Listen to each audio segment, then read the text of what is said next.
नमस्कार दोस्तों। राजस्थान के सीरीज में अगला वीडियो अपन पर देखेंगे राजस्थान के प्रमुख साहित्य, राजस्थान के कौन कौन से साहित्य उनके बारे में, और उन साहित्य से पहले हम उसकी और बेसिक जानकारी को प्राप्त करेंगे। जैसे कि राजस्थानी साहित्य का समय विभाजन, समय कैसे विभाजन हुआ, क्या था उसके बारे में। तो देखिए, राजस्थान में या राजस्थान में संस्कृत के, फारसी के, राजस्थानी भाषा के अनेकों साहित्य लिखे गए और उन सभी साहित्यों की अपन चर्चा करने वाले। तो उसका समय क्या है, क्या समय का नाम दिया गया, तो हमने देखा कि राजस्थानी साहित्य को मिनिमम 4 भागों में बांटा गया। जहां जिस समय की जैसी परिस्थितियां थी उस समय उस काल को बांटा गया। तो अपन देखते हैं 4 काल, और चारों कालों में जैसे कि हमने देखा प्राचीन काल, पूर्व मध्य काल, उत्तर मध्य काल और आधुनिक काल। ठीक, वैसे अपन तौर पर बांटते तो 2, प्राचीन, मध्य और आधुनिक। लेकिन राजस्थानी साहित्य को 4 भागों में और सबके अलग नाम व सबकी अलग अलग तिथियां इसमें निर्धारित की गई, कितने से कितने तक। तो देखिए, इसमें जो पहला अपन देखते हैं प्राचीन काल।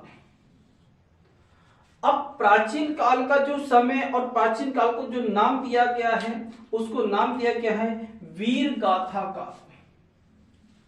कौन सा नाम दिया गया है? वीर गाथा। अब प्राचीन काल है, वीर गाथा काल है, तो मतलब युद्ध लड़ाई का बहुत जबरदस्त लड़ाइयां थी, इसलिए वीरता की बातें होती थी और वीरता प्रधान साहित्य इस समय लिखे गए थे। तो उसका समय कितना है? 1050 से लेकर के 1550 ईस्वी तक उसका समय माना है।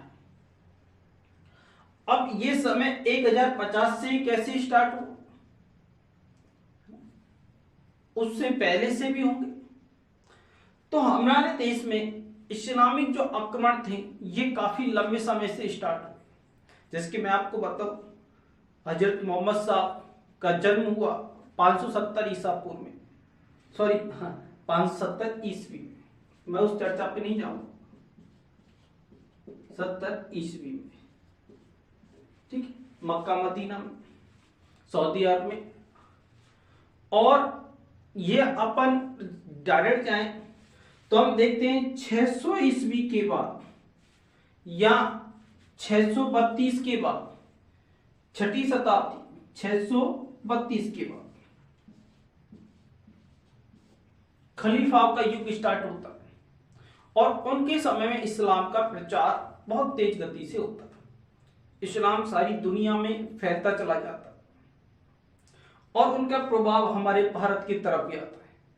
भारत में सबसे पहले जो आक्रमण था वो मीर कासिम का था, वो 712 में था और 712 में मीर कासिम सिंध पर विजय प्राप्त करने में सफल होता। तो उसके बाद से भी हमारे भारत में हम कह सकते हैं, आप ये मोटे तौर पर मान सकते हो, 750 से लेकर के भारत में लगातार आक्रमण होते रहे, लेकिन हर बार आक्रमण को विफल किया। ये 712 वाले आक्रमण को मीर कासिम सफल हो जाता है। मीर कासिम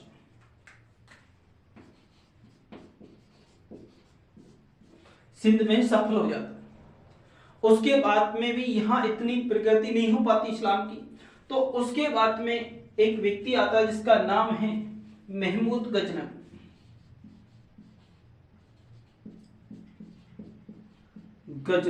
जिसने सोमनाथ मंदिर को तोड़ा था।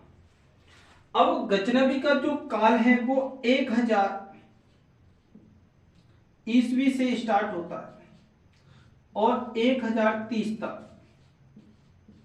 उसका एक तरह का समय चलता, आक्रमण का समय चलता है भारत में। तो उसके बाद के जो इस्लामी आक्रमणकारी हुए उसको मध्य नजर, उसके बाद में ये वीर गाथा काल लिखे जाने लगे। और जो महमूद गजनवी है वो 1192 में आता है, सफलता प्राप्त करता है, भारत में इस्लाम के पैर जमने स्टार्ट हो जाते हैं। तो हम देखते हैं कि यहां से लेकर के ये जो पूरा काल है, इसमें हमारे देश की तरफ से देखें तो सल्तनत काल का बहुत बड़ा भाग इसमें आता है। 1526 से मुगल काल, तो सल्तनत काल महमूद गजनवी, इल्तुतमिश, कुतुबुद्दीन ऐबक, खिलजी वंश, अलाउद्दीन खिलजी, तो उससे पहले जलालुद्दीन खिलजी, तुगलक वंश, लोदी वंश, सैयद वंश, तो इनका एक लंबे समय तक 1526 तक इनका शासन चलता है। 1526 के बाद बाबर, हुमायूं, जब ये आकर के दिल्ली तक सफल हो जाते हैं, दिल्ली में को अपनी राजधानी बना लेते हैं, तो उनका आक्रमण राजस्थान पे बराबर होता रहा। तो राजस्थान के जो शासक थे, राजस्थान के जो वीर थे, उन्होंने इनका डटकर मुकाबला किया और इनको रोका। अब उनके अंदर जोश का, उनकी स्थिति कमजोर ना पड़े, उसके लिए क्या किया, इतिहासकारों ने वीर गाथा काल को लिखना स्टार्ट किया।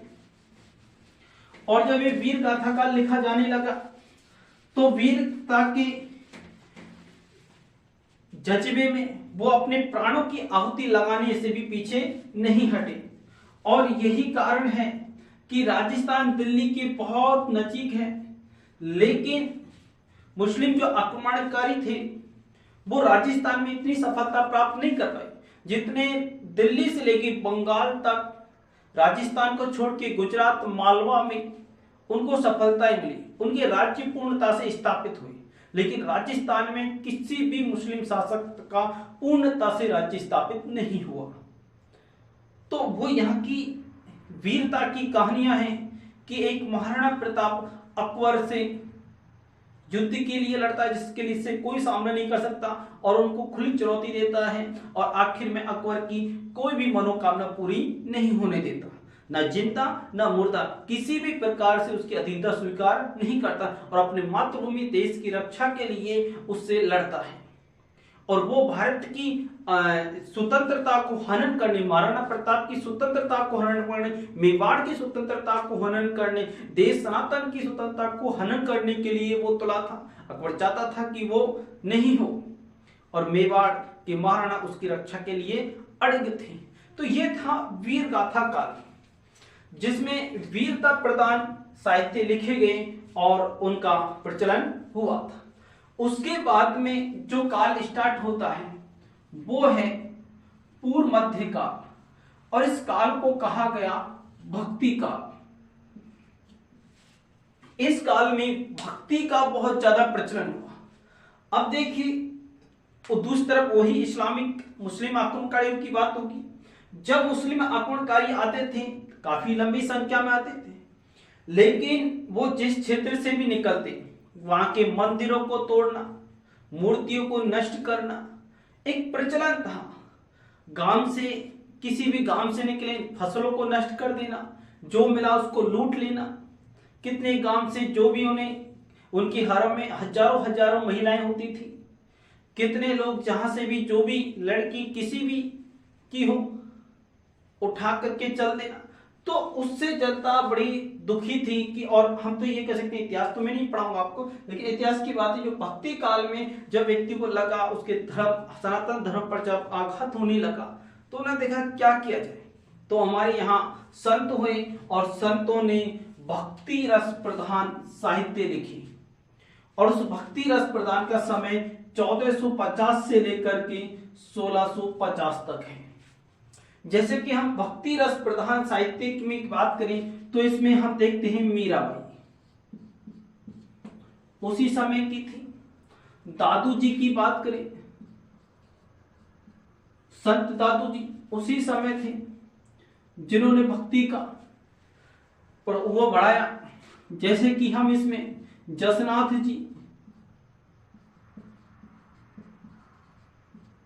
जाम्बो जी आदि संत हुए, तो ये भक्ति रस का इन्होंने प्रभाव दिया। इसके बाद में उत्तर मध्य काल आता है। उत्तर मध्य काल में श्रृंगार, रीति, नीति परक कार्य चालू होते हैं। इसमें श्रृंगारिता की, यानी कि युद्धों का जो एक बहुत तगड़ा समस्या थी वो उसमें कम होने लगी। क्योंकि अकबर के बाद ये स्थितियां, अकबर एक कह सकते हैं हम अन्य शासकों की तुलना में बड़ा सहिष्णु था, उसने कट्टरपंथ को बहुत कम अपनाया। तो उसके बाद में स्थितियां कम होने लगी और हम देखते हैं 1650 से लेकर के 1850 तक के काल को रीति नीति व श्रृंगार, रस प्रधान काव्य व अनेक प्रकार की ये साहित्य लिखे जाने लगे। इसके बाद चालू होता है आधुनिक काल, और आधुनिक काल में तो सभी प्रकार के साहित्य लिखे जाने लगे और इस आधुनिक काल का नाम दिया गया है विविध विषयों व विधाओं से युक्त काल। फिर तो अनेक विषयों पर काल ये साहित्य लिखी गई। इसका समय 1850 से लेकर के अद्यतन यानी कि आगे तक है। तो हम देखते हैं 1857 की क्रांति होती है। क्रांति के बाद हमारे यहाँ अनेक प्रकार के स्वतंत्रता आंदोलन से संबंधित व अनेक विविध क्षेत्रों में यहाँ से साहित्य की रचना होने लगी और वो साहित्य लिखे जाने लगे। तो इस तरह से हम देखते हैं राजस्थानी साहित्य को 4 भागों में बांटा गया है। 4 भागों का समय है प्राचीन काल, पूर्व मध्य काल, उत्तर मध्य काल और आधुनिक काल। नाम दिया गया है पहले का वीर गाथा काल, दूसरे का भक्ति काल, पूर्व मध्य यानी कि मध्य काल का पहले का हिस्सा, उत्तरी बाद का हिस्सा श्रृंगार, रीति और नीति परक नाम दिया गया। आधुनिक काल का नाम दिया गया है विविध विषयों में विधाओं से युक्त काल। इनका समय प्राचीन काल का समय 1050 से 1550, पूर्व मध्य काल का समय 1450 से माना है, इसको 1500। तो इसमें हम देख सकते हैं 1450 1550। तो इस काल में वीर रस प्रधान और भक्ति रस प्रधान दोनों तरह के मिश्रित साहित्य इसमें लिखे गए। तो भक्ति काल को आगे से माना गया। अपन देख सकते हैं कि 1550 है तो यहां से 1550 से एक्स्ट्रा आगे स्टार्ट होना चाहिए, लेकिन ऐसा नहीं, क्योंकि दोनों कालों के समय मिश्रण था गया वीरता और भक्ति का। तो इसलिए भक्ति काल जो पहले से स्टार्ट हुआ 1450 उसका समय माना गया। उत्तर मध्य काल रीति नीति परक, तो इसके लिए डिवाइड कर पाए इतिहासकार, तो उसको 1650 से 1850 तक माना गया है। आधुनिक काल की बात करें विविध विषयों में विधाओं से युक्त काल 1850 से बाद का। तो इस तरह हम देखते हैं ये साहित्यिक रचना है। आगे अपन इसके लेते हैं इनके कौन कौन से ख्यात बेली, जो उसमें पर्चियां, रासो, कैसे कैसे क्या क्या थीम के बारे में, तो हम उन सभी की इसमें जानकारी प्राप्त करेंगे।